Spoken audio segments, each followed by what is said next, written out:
Hi, this is Peter with Alphachimp, and in the second video on Bloom's taxonomy and visual knowledge management, we're going to move from the use of analog and digital tools for this first level of the model, remembering stuff as an individual, to tools and processes for remembering stuff as teams.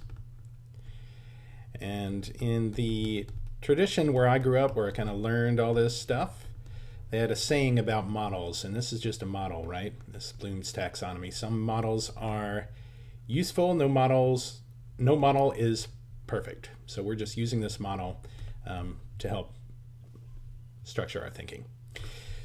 I was sharing with you in the first video that I use these three digital tools for just my daily activity and saving stuff. I use Delicious as my bookmarking tool. I use LinkedIn to remember people that I meet along the way, either online or at conferences.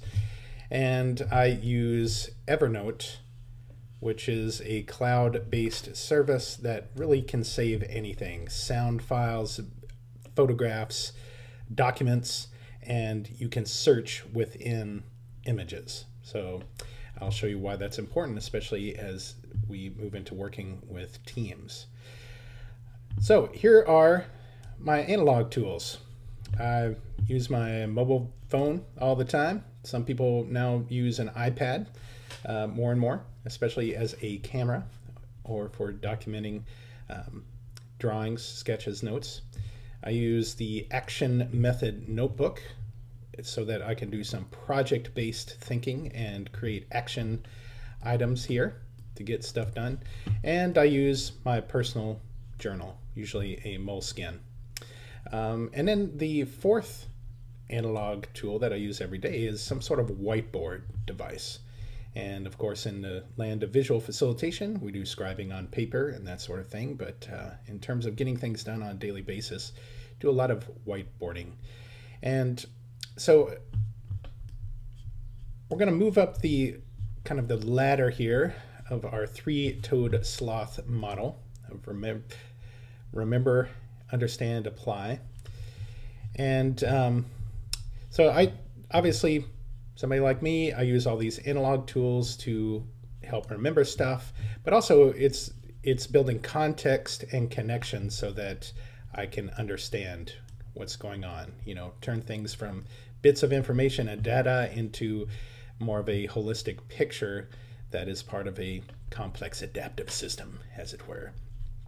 So when working in a team, and that team could be clients gathered for a conference call or a working team that lives and breathes the same air in the office all day, these are some of the primary tools that we use to turn data into information and into models and into stuff that we can understand so that we can start applying. And applying is really doing work with raw material. And so the first and excuse me, most essential is some sort of digital picture management system. I use Flickr, and that's because I was an earlier adopter back in 2005. And so I have thousands and thousands of digital photographs that are collected in sets and collections. They are tagged in Flickr.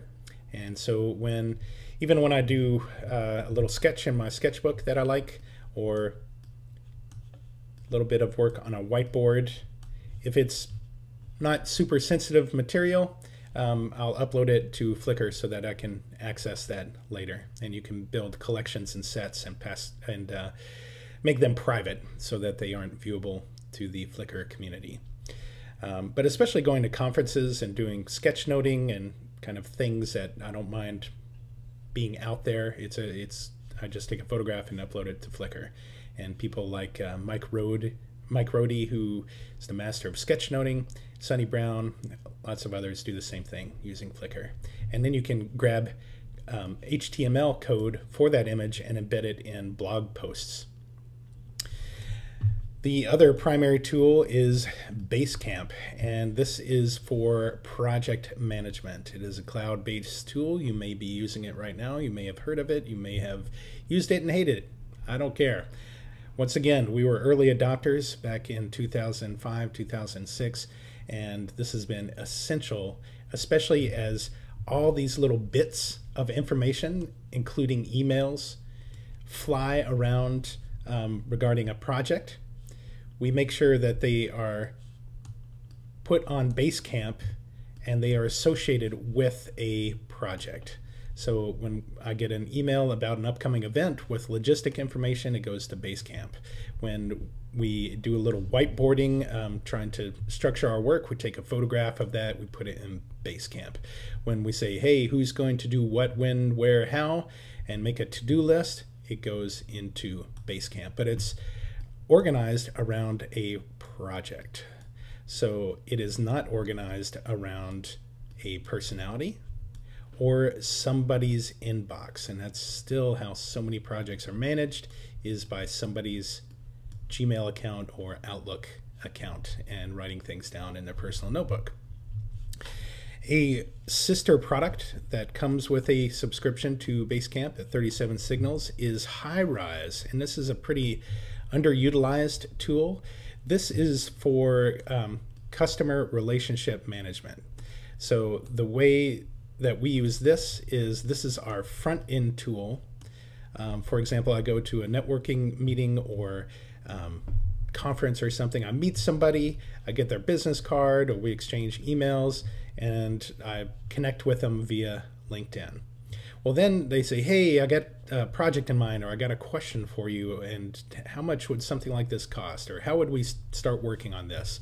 That's where that inquiry gets generated in HighRise. So their contact information is included there, and I or our project manager or business manager can begin to take notes on that relationship with that person. And we'll just call them a customer, a prospective customer. And everything gets entered into HighRise until a project is real. And for us, we draft a letter of agreement. Some people, it could be a scope of work. Others, it could be a letter of intention.